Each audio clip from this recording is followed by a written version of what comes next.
आप सभी का एक बार फिर से स्वागत है मेरे चैनल पर। और आज सुनेंगे भगवान शिव और माता पार्वती की कहानी। सावन का प्रथम सोमवार है और सोमवार के दिन हमें व्रत रखना चाहिए और माता पार्वती और शिव जी की कहानी जरूर सुनना चाहिए। ये कहानी है माता पार्वती की शिव जी को प्राप्त करने के लिए। माता पार्वती शिव जी को पति रूप में प्राप्त करने के लिए घोर तप कर रही थी। उनके तप को देखकर देवताओं ने शिव जी से देवी की मनोकामना पूर्ण करने की प्रार्थना की। शिव जी ने माता पार्वती की परीक्षा लेने के लिए सप्त ऋषियों को भेजा। सप्त ऋषियों ने सैकड़ों अवगुण गिनाए, पर माता पार्वती को महादेव के अलावा किसी और से विवाह मंजूर न था। विवाह से पहले सभी वर अपनी भावी पत्नी को लेकर आश्वस्त होना चाहते थे। इसलिए शिवजी ने स्वयं ही पार्वती जी की परीक्षा लेने की ठानी। भगवान शंकर प्रकट हुए और माता पार्वती को वरदान देकर अंतर्ध्यान हो गई। इतने में जहाँ माता पार्वती तप कर रही थी, वहाँ पर एक पास में तालाब था और उसने मगरमच्छ ने एक लड़के को पकड़ लिया।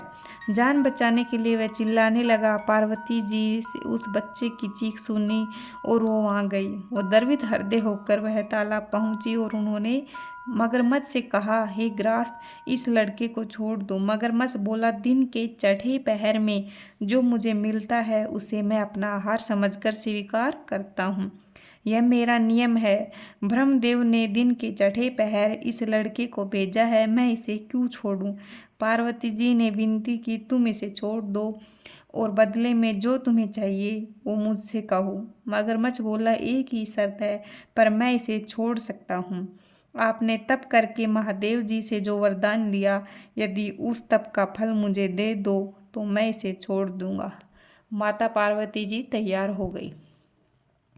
उन्होंने कहा, मैं अपने तप का फल तुम्हें देने को तैयार हूँ, लेकिन इस बालक को छोड़ दो। मगरमच्छ तैयार हुआ और उस देखा, देवी, आपके हजारों वर्षों तक जैसा ये तप किया तुमने, अब देवताओं के लिए भी संभव नहीं है।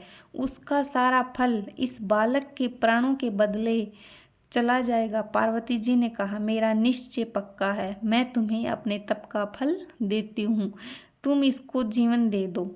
तप का दान होते ही मगरमच्छ की देह तेज से चमकने लगी। मगरमच्छ बोला, हे पार्वती देवी, देखो, तप के प्रभाव से मैं तेजस्वी बन गया। तुमने जीवन भर की पूंजी एक बच्चे के लिए व्यर्थ कर दी। चाहो तो अपनी भूल का एक मौका और दे सकता हूँ। पार्वती जी ने कहा, यह तप तो मैं पुनः कर सकती हूँ, किंतु यदि तुम लड़के को निगल जाते तो इसका जीवन कैसे वापस मिलता? देखते ही देखते वह लड़का अदृश्य हो गया और मगरमच्छ भी लुप्त हो गया। पार्वती जी ने विचार किया, मैंने तप तो दान कर दिया, अब तप पुनः प्रारंभ करती हूँ। पार्वती जी ने फिर तप करने का संकल्प लिया। भगवान शिव उसी समय प्रकट होकर बोले, भला अब तप क्यों कर रही हो? पार्वती बोली, मैंने अपना तप दान कर दिया। तब शिव जी बोले, उन दोनों रूपों में मैं ही था। तुम्हारा चित्त प्राणी मात्र में अपने सुख दुख का अनुभव करता है या नहीं, इसकी परीक्षा लेने के लिए मैंने ही यह लीला रची थी। पार्वती जी ने यह सब देखकर भगवान शिव से बोला कि आपने मेरी इतनी बड़ी परीक्षा ली। भगवान शिव ने कहा, ये देखना है कि हर इंसान के दिल में दूसरे इंसान के लिए कितनी भावना है, ये ज़रूरी है। और हर अनेक रूपों में दिखने वाला मैं ही हूँ, चाहे वो इंसान हो या जानवर हो। और शिव जी पार्वती जी की तप से प्रसन्न होकर महादेव ने उनसे विवाह किया।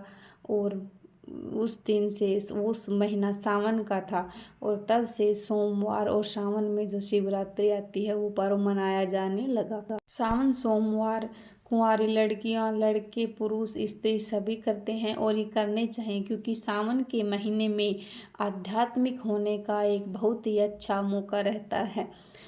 सावन के महीने 4 मास आने वाले हैं, इन सब में तप, जप, मंत्र आदि का उच्चारण करें और अपने अंदर की जो पॉजिटिव एनर्जी है उसको हाई लेवल तक पहुंचाए। जो सावन में जो इंसान शुद्ध शाकाहारी भोजन करता है और ओम नमः शिवाय के जाप करता रहता है, माता पार्वती जी का जाप करता है, उन सब को उनकी मनोवांछित वस्तु ज़रूर मिलती है और जीवन में आगे बढ़ने के रास्ते भी खुलते रहते हैं। आज सावन का सोमवार है और सब महिलाएं मिलकर शिवलिंग पर जल चढ़ा रही है और भारत देश में एक त्योहार के रूप में मनाया जा रहा है। ये सब बच्चे बड़े पुरुष सभी इस त्योहार को कर रहे हैं। सावन सोमवार के बाद मंगला गौरी है। ओम नमः शिवाय।